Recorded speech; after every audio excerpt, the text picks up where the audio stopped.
अगर आप ये कहानी रात में सुन रहे हैं तो एक बात याद रखिए, कुछ आत्माएं बदला लेने नहीं आती, कुछ सिर्फ भूखी होती हैं, और जब उनकी भूख इंसानों से लग जाए तो गांव खत्म हो जाते हैं। उत्तर प्रदेश के एक छोटे से गांव रामपुरा में 5 साल से बारिश नहीं हुई थी। कुएं सूख चुके थे, खेती बर्बाद, पशु मरने लगे। लोग कहते थे ये प्राकृतिक आपदा नहीं है, ये श्राप है। गांव के बाहर एक पुराना खंडहर मंदिर था। लोग उसे कहते थे काल प्यासिनी का स्थान। कहानी थी, सदियों पहले यहाँ एक देवी की पूजा होती थी, लेकिन वो देवी नहीं थी, वो कुछ और थी। गांव के सबसे बुजुर्ग दादा हरिराम ने एक रात पंचायत में कहा, हमारे पूर्वज हर साल बलि देते थे। किसी ने पूछा किसकी? दादा की आंखें कांप गईं। कहा जाता था कि काल प्यासिनी कोई मूर्ति नहीं थी, वो एक ऊर्जा थी, एक काली छाया जो तभी शांत रहती थी जब उसे हर साल एक जीवित शरीर अर्पित किया जाए। लेकिन 40 साल पहले गांव वालों ने यह प्रथा बंद कर दी और तभी से सूखा शुरू हुआ। उस रात 17 साल का मोहित अचानक गायब हो गया। आखिरी बार उसे मंदिर के पास देखा गया था। सुबह उसकी लाश मिली, शरीर सूखा हुआ, जैसे सारा खून निकाल लिया गया हो, लेकिन शरीर पर एक भी घाव नहीं, बस आंखें खुली हुई और होंठों पर मिट्टी, मंदिर की मिट्टी। अगले 10 दिनों में 2 और लोग गायब हुए। हर बार वही पैटर्न, शरीर सूखा, आंखें खुली, कोई चोट नहीं। गांव में अफवाह फैल गई, काल प्यासिनी लौट आई है। रात में लोग कहते थे उन्हें मंदिर की तरफ से औरत की हंसी सुनाई देती है, धीमी, लंबी, भूखी। शहर से एक पत्रकार आई, अनन्या। वो रियल लाइफ पैरानॉर्मल स्टोरीज पर डॉक्यूमेंट्री बनाती थी।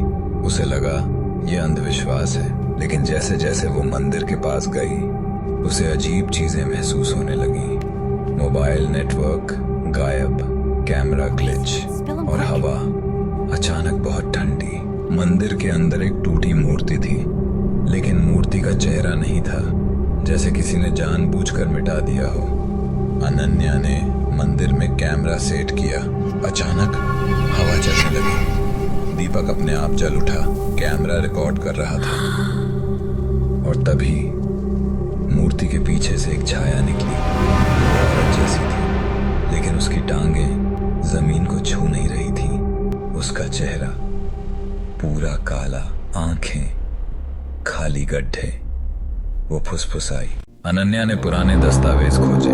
उसे पता चला काल प्यासिनी असल में कोई देवी नहीं थी, वो एक औरत थी। सैकड़ों साल पहले गांव ने उस पर जादू टोने का आरोप लगाया। उसे मंदिर में बंद कर जिंदा जला दिया। मरते समय उसने कहा था, तुम सबकी पीढ़ियां मेरी भूख होंगी। और तभी से हर पीढ़ी में एक मौत मंदिर के पास होती थी। लेकिन असली डर ये नहीं था। असली डर ये था कि काल प्यासिनी आत्मा नहीं थी, वो एक परजीवी ऊर्जा बन चुकी थी जो इंसानों के डर और गिल्ट से पलती थी। जितना लोग उससे डरते, वो उतनी शक्तिशाली होती। और जब सूखा पड़ा, गांव का सामूहिक डर उसकी शक्ति बन गया। अनन्या ने तय किया वो लाइव स्ट्रीम करेगी ताकि सच दुनिया देखे। रात 3 बजे वो मंदिर में अकेली बैठी थी, कह रही थी, अगर तुम हो तो सामने आओ। हवा अचानक रुक गई, दीपक बुझ गया और पीछे से आवाज आई, तुम डरती नहीं? अनन्या धीरे से मुड़ी। वो सामने थी, काल प्यासिनी। इस बार साफ दिख रही थी। उसकी त्वचा राख जैसी, हाथ लंबे, उंगलियां पंजों जैसी। अनन्या ने पूछा, तुम्हारी भूख क्या है? वो मुस्कुराई। अचानक पूरा मंदिर कांपने लगा। लाइव स्ट्रीम बंद। सुबह गांव वाले मंदिर पहुंचे। अनन्या वहां नहीं थी, बस उसका कैमरा पड़ा था। कैमरा फुटेज में आखिरी फ्रेम दिखा।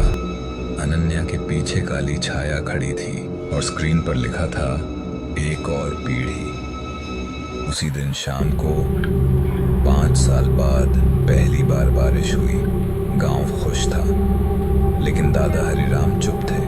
उन्होंने आसमान की तरफ देखा और कहा, भूख मिट गई।